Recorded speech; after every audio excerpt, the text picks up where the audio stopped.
I'm now going to cover how to copy a data frame.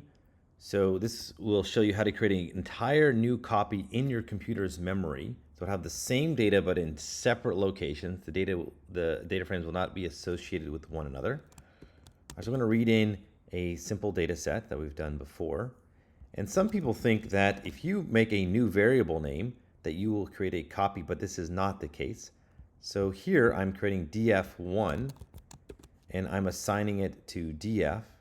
So what happens here, and this is true for everything in Python, is that the new variable name is just referencing the same object as df. So they are both pointing in your computer's memory to the same location.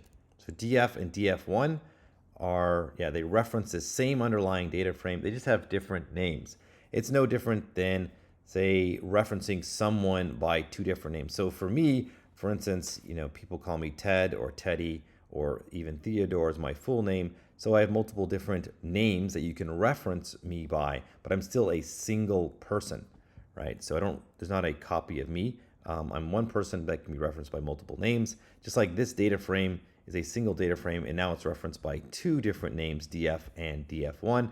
The way to verify this in Python is with the is operator. So df is df1. And you can further verify by creating a new column. We'll just say call sum call, and we'll say equals 99. So there's df. Right, I've added this new column over here. If I look at df1, well, lo and behold, it is also has this. So they are referencing this. There's only one data frame here, and they're just referenced by two different names, df and df1. To create a new copy, you need to use the copy method. So here I'm going to read in that same data frame. So there's df, and now I'm going to say df1 is df.copy. So this will perform create a new copy of data in your computer's memory, so in a different location.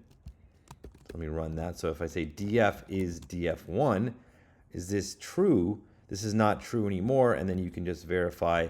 Again, let me copy the code. This will just further verify what's going on. So I've added a new column over here, but if I look at df1, well, there is no new column over here because df1 is an entirely new object somewhere else in your computer's memory. It has nothing to do with this. It just happens to have the same values for the data, but it is just stored in a different location. All right, so use the copy method to create an entire new copy of data.